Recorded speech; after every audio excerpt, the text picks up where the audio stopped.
to the house, but Okay. hello Yes, we did it. Little delay. I think we just needed a reset. Maybe we just needed a little more time together. Yeah, I think it was it. I don't know what it was, but we'll I'm just sure go with it that. had nothing Or to maybe do. someone was like, they had to fill up their tea and they didn't want to miss anything, and we just don't know who they are yet. The universal energy said, start over. Start over. Somebody just else take your time. It totally could not have been the fact that I am dysfunctional when it comes to technology, and I was so proud of myself. But okay, but we're back. Thank you. Thank you for being patient with me. Thank you.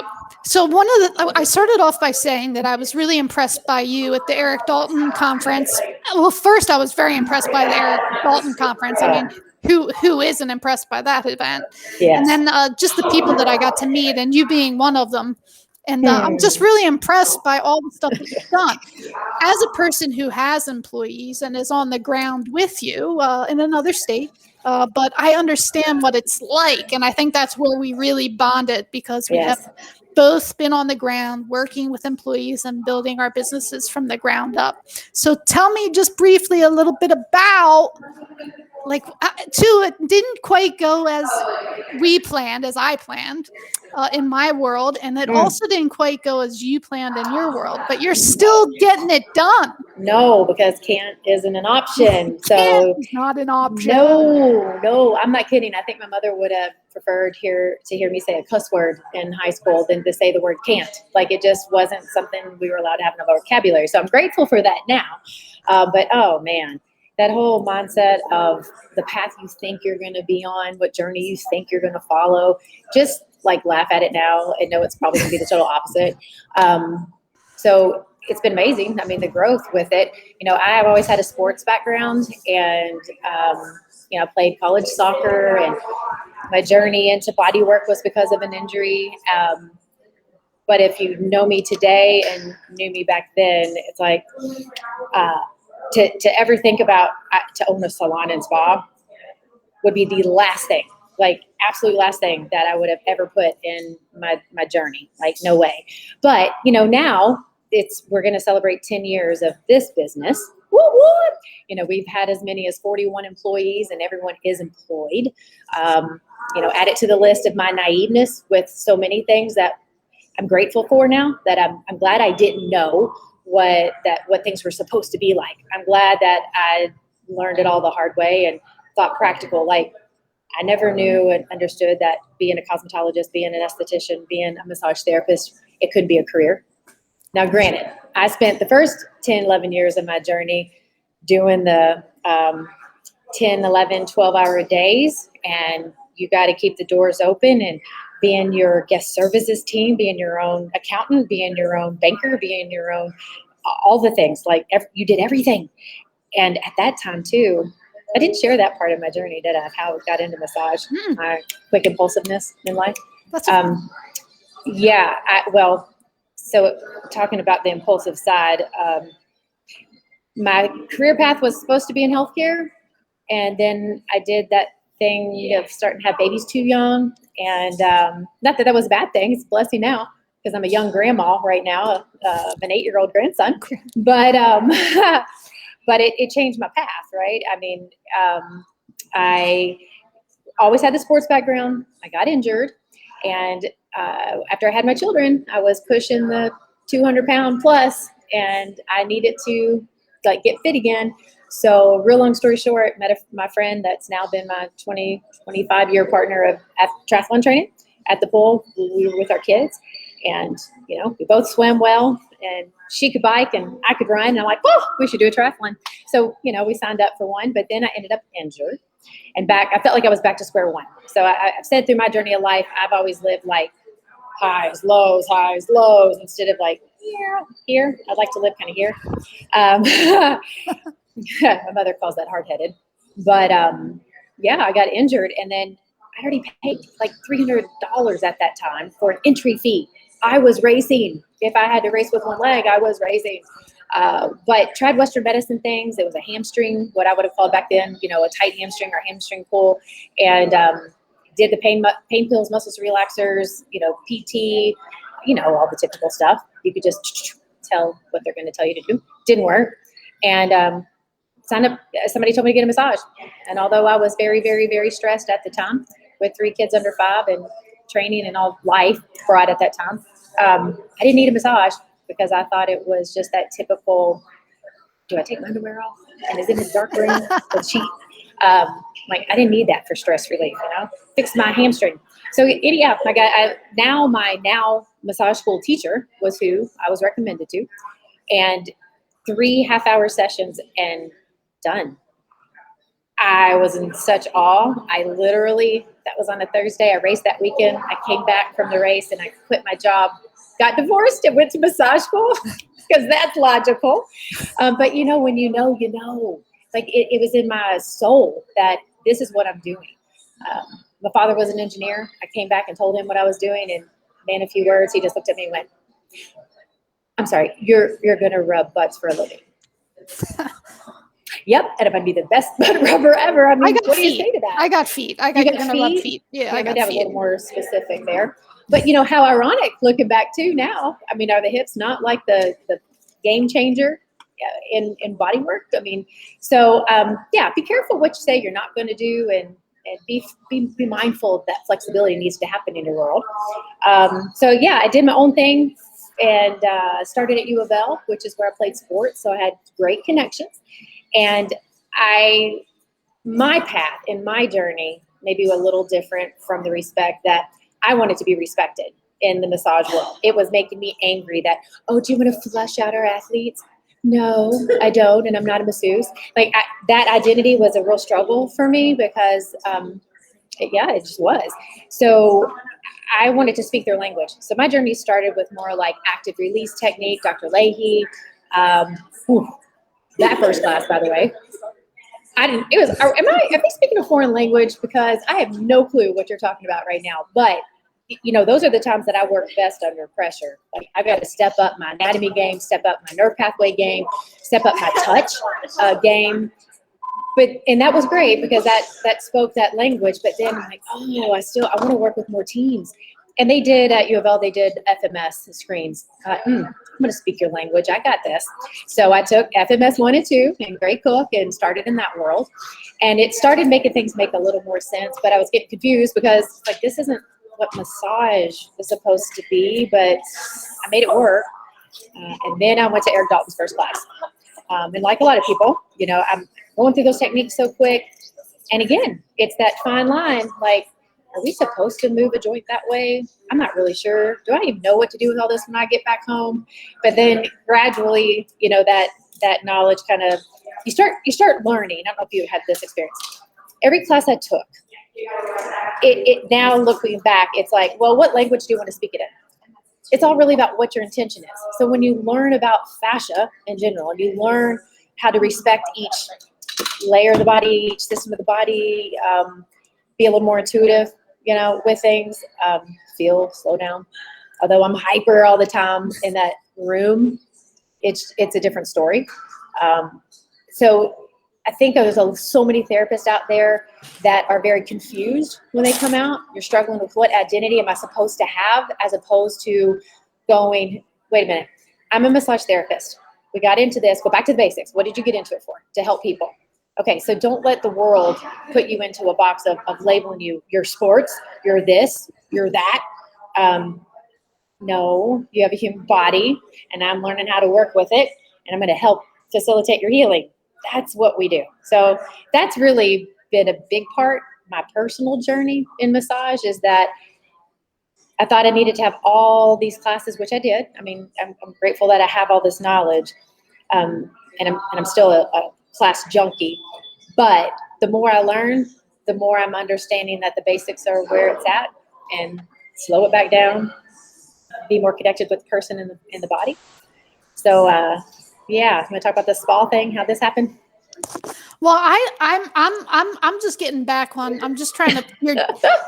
I get so excited. I just love it. I still love it as much today, 20 years later, as I did the first day in school.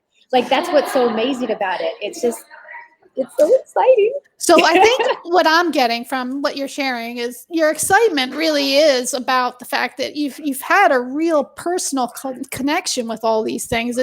this journey that you've been on is really rooted in body work and the human Yes. body and the human being, and connecting to a lot of these things. It sounds like, you've really gotten to know yourself better. And one thing Oh. that you said that really stuck out to me that I would like to just backtrack on a little bit too is you said something that I've believed for a long time. You said weight and emotional. So one of the things that I've always thought too is, sometimes one of the first aha moments for me in my journey with my body was, wow, I'm carrying around extra weight, and this extra weight seems to be there because of emotions. So what do you have Yeah. to say about that? Because that's a big deal, because you really do get to know a human body when you transform your own. And it sounds Oh, like yes. you've had a lot of transformations from having Yes. kids to being 200 pounds, to doing triathlons, to working on people, to owning a bit. I mean, we have a lot to cover, Yes. but can we start there? Like, Sure. what is that like? Yes, because Because I you feel have like to that. change your thinking altogether. And isn't it interesting? I find that this has been this aha moment for me too. That if you just look back at life, you spend the first maybe 10, maybe now less years, but 10 years, we'll say, coming into the world just free and non-judgmental and a place of purity, and you just love everything in life, and then you start becoming this thing that is molded by family and this stupid thing, and then you start being told who and what and when and where and why, and everybody's journey is so different on how you personally perceive it. And then you're in your 20s and your 30s and you're trying to do what people say. I'm from Kentucky. You're supposed to get married and have babies, but I wanted a career, but I had babies. So now I'm trying to fit in this mold to fit whatever this is supposed to look like and what this is supposed to look like. And my mother really is Southern Belle and a beautiful woman, and she does everything perfect, and she's just that perfect, what you envision of a Southern Belle. That's my mother. I wasn't allowed to wear jeans to school, so you had to be perfect. So I had this identity that no matter what I did, it wasn't enough.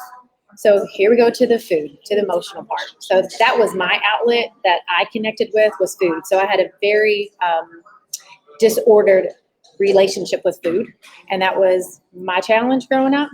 That carried with me. It's just that, it's that voice back here that you're not enough, but food makes it better. Nice. And then you're like, oh, but look at how I look now. And it just, talk about the repetitive stress cycle of the human body. That's the repetitive stress cycle of the brain. And then once I started having children, I had a purpose. So it's like, I see that a lot with women, that if your child gets pregnant younger than you think they should, there was a bigger reason. My daughter gave me the first sense of self, that I have a purpose bigger than myself. And that was a game changer. So in order to lose that and then keep that, you really do have to change your mindset. And you said something that jumped out at me. It's like when someone said to me, I started going to the cabinet and I started saying, do I want to eat it or do I need to eat it? Right. And most of the time I was doing it because I wanted it. Not so much that my body needed it. I just wanted to feel. It was like you put weight on. It's almost like, for me as a woman, a lot of times I was almost hiding behind it. It was very, very emotional. And so, I think for mine, I was so obsessed with just the control part of it that I wasn't even relating to at that stage in my life. Maybe not till later 20s that there was even a choice to be made of, do I need it or want it?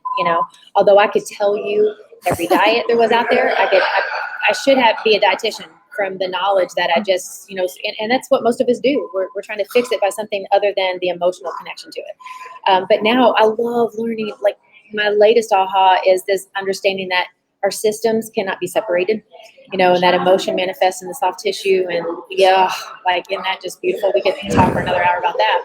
But going back to that original 10 years, and then it's like every 10 years, every decade, this big shift is going to happen. Some quicker than others, some have to have a bigger rock bottom. But it's interesting. I hit my 30s with 3 kids, and I've been divorced a couple times. Because you're supposed to fix it all by being married. That was like the ultimate. You're supposed to do that. And so I kept doing it, but then I'd get in it, and the Laura, quick, fast now, like, this isn't working, bye-bye. I'm not saying that's what you should do. But then in my 30s, I'm like, I need to kind of unbecome everything I've become. Okay. And then, I mean, now in our 40s, I would call it my give a damn gets a little more broken because I'm not trying to focus on that. I'm trying to grow myself, which finding my profession helped tie me to maybe my gift that where I was struggling with my identity of being enough, where, wait a minute, I naturally, I don't have a clue what this insertion origin is because I forgot that I studied that test, but I could feel it and move it and connect to a person. And that room, although I don't like closed spaces, that room felt comfort and my identity. It gives me goosebumps thinking about it. Might even make me cry here in a minute. But that sense of like, the shock and awe of the gift, right? That, did I just do that?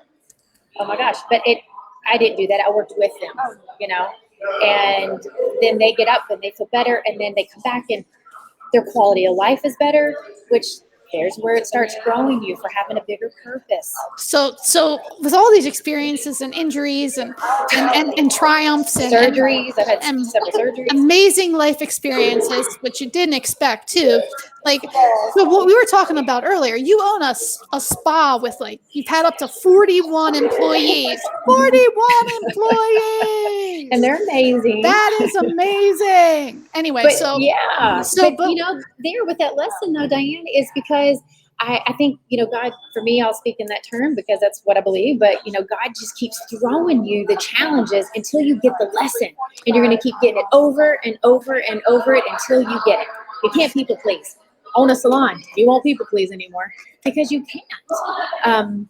It's interesting. Again, I don't know how it happened or why it happened. I do now. One of the things that I think has been a huge revelation just through this conversation, and also a treat for me, and which I love talking to people who are as passionate as you and as honest and open, because I think one, it helps a lot of people. Yes. And two, the spa atmosphere, right? So here we are, right? They're putting on their robe, they're putting on their slippers, and we're feeling like we're not enough. We're body workers. We're massage therapists. We know our shit. What are we doing with this robe on and these slippers? But the thing is that's the biggest trick. Why not in spas? Yes. Why can't we be when the word massage therapist is spoken? Why can't we come to the table as these full beings? Yes. These whole people. We don't have to be oil spreaders. Oh, we man. could be if we need to be. Well, interestingly, how cool that you own a spa and you're able to bring this to, because a lot of people just don't know. They don't know what they don't know until they know. Just like you, just like me. I didn't know massage would change my life. You didn't know massage would change your life. And here we are with you with 41 chances, 31 chances, So I just want to, first of all, say that you are enough and you're killing it. Thank you.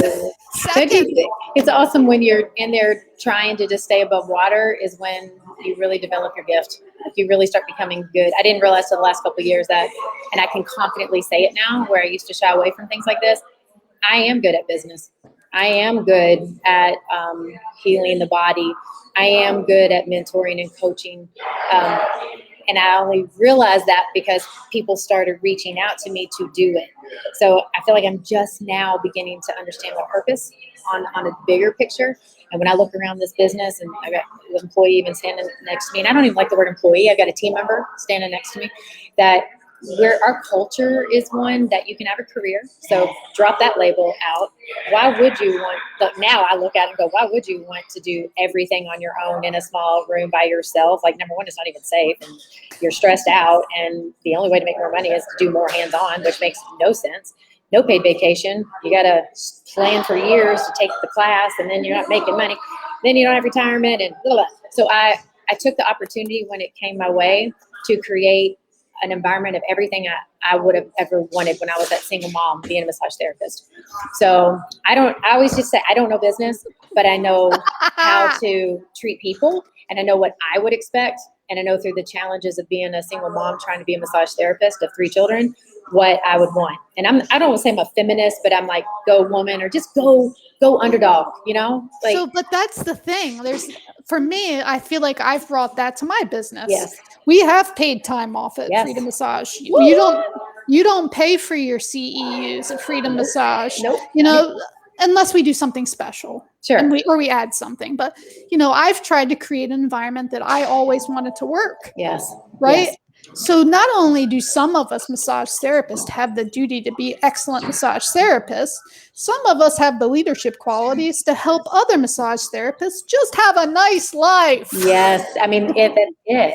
That is totally it. So I live next to a military base, Fort Knox in Kentucky. I don't know if you picked up on the accent or not, but from the South, but maybe. Okay. Well, there you go. Surprise. I'm from Kentucky, y'all. And Fort Knox is just right up the road. And I would say about 2007, 2008, they brought their entire human resources command to our area. So it brought 8,000 very cultured, six-figure kind of income and above to our area, and our community is only 25,000 proper. So almost half of our population moved into the area. So we obviously grew really quick. And I was in a clinic because I wanted to identify as that sport injury medical clinic. I'm ready when insurance starts taking it. You know, here I am, hear me roar. I traveled with sports teams. I worked at the Olympics. So like my resume was kicking butt, but I was exhausted. And at the end of the day, there was nothing left. And our great business was going bad. And then all of a sudden, opportunity. And the guests that I had, clients that I had at the time, a couple of great businessmen that are like, Laura, you've got to work smarter, not harder. You know, so people sharing with me and giving to me to help, which is why I feel like I need to do that for other people now. Quit just selling a foam roller and a ball. Like, let's find a lotion. So honestly, I'll say that all of this I was just looking for a lotion. That's all I was doing. And then I wanted a product that spoke to me. But I'm not a salesperson. Do not make me sell. I hate selling, and I'm always asked to sell because I can talk. Like, no, I have to believe in it. So I found Aveda. Aveda's, most people know something about Aveda. Around 9,500 salons and spas in the world. But for 42 years now, the ingredients, we've always been vegan. We've always been natural. The source, like when you buy a product off that shelf, you're helping indigenous women around the world create jobs for them. We put them in the fair trade agreement. So it was like that passion of, okay, I can sell this lotion. But here's my quick, fast, and now. I'm like, yes, signed the papers, gave them a blood sample, all the things they required you to do. And then they said, now if you carry skincare and body care, which was lotion, you also have to provide those services. Okay, I didn't even know what an esthetician was. No clue. I thought facials were something rich women did when they had nothing better to do with their time. I don't know. I was sport. And, but, I say I didn't know business, but I'm smart enough to know I don't need to reinvent the wheel. I just need to make it roll my way. So I'm going to listen and learn and then start calling up people and asking questions when I have a challenge. So literally in September of 2011 until December 2013, I went from 600 square foot renting rooms to 2 people to 5,000 square foot and a salon, a spa, 41 employees, and a yoga studio. And I was still working behind the chair, still working with U of L, still traveling, still raising 4 children at that point. I did remarry and have another baby. So it was stressful, but you're in it. You're in it. What are you going to do when you're in it? You're going to survive. You're going to be humble, and you're going to ask for help, and you're going to receive it, and you're going to keep working until you get the lesson. Yeah. So and I think you pointed out another good thing, that it's important to surround yourself with a team. Yes. I think that I always thought that massage was more of a team effort rather than when you're on your own. It gets hard to kind of just be on your own out there as a massage therapist. It's nice to be around other practitioners and other body workers, even if they are of a different make or model. I think that we work really well together. Well, most definitely. And I loved when this was presented to me. At first, it scared me to death because they said, now you need to employ your people. You can't booth rent. You can't room rent. I'm like, okay, cool. Sounds great. Like, I had no clue. Like, hey, yeah, we can do that. Great. So, okay, I got to interview people now and you're hired, right? Yeah. I didn't even have a handbook. Not even a handbook.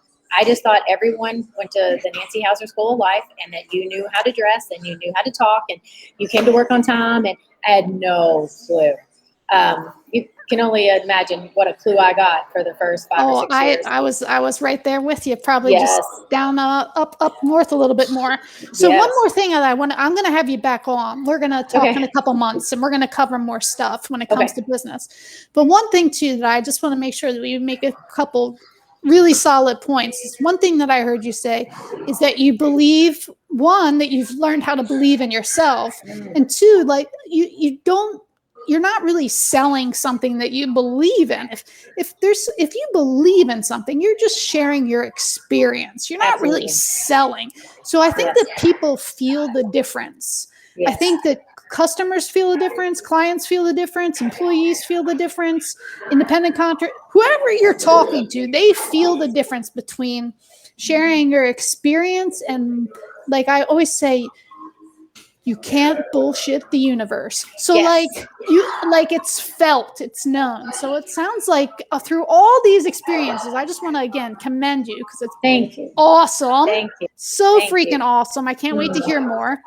But you're sharing your experience, Yes. your I know, strengths, I really and your really hope. think if you can get a clue earlier in life that all the challenges that you're faced with to overcome and to learn and grow from, use them later to share them with people, because that's what life and change is about. You know, we get caught up in our mind of I'm the only one and no one understands, and you realize that everyone's insecure and no one feels comfortable in their skin and everyone doesn't feel enough, and but I do feel fortunate that I've found my gift early, and I felt that filling me up, that sharing. It isn't about I've got all these credentials behind me and I'm a really good therapist. No, it's connecting and being present and listening, because not for any other reason than I want to share my gift and help them have a better quality of life. And then it's the same principle when you own a business and you have employees or a team around you. If you're looking at them as dollar signs, your business is not going to work. If you're trying to have a business to make money, your business is not going to work. You have to have a bigger mission, which is on our wall over there. And an intention for a culture that you want to create, that's what we come back to. So quality versus quantity. I mean, we're booked out right now till October, and it is what it is. I mean, I'm not going to sacrifice quality, for quantity. So I'd rather turn you away so I can guarantee the experience you're going to have is one that everyone in here feels similar or is on the journey to that. They want that. Well, I can groom that, and I've got a heck of an amazing salon director that, talk about a mentor. I mean, she just has this energetic way to connect with them when I can't. And again, now it's giving me more time, which is I'm excited about, to take on this next path of teaching.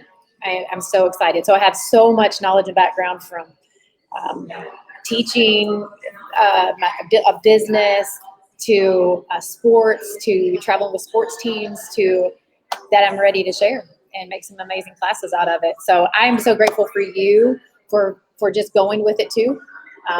Yay, businesswoman. If you question yourself, you're stuck right there.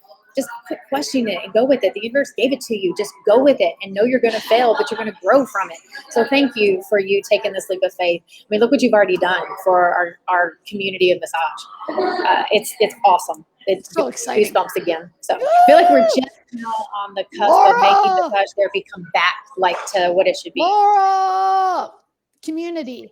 Yeah, Laura, that's it. Thank you for coming, and you already let me know that you were going to be talking again. So I don't know when, but we'll be posting when Laura will be back.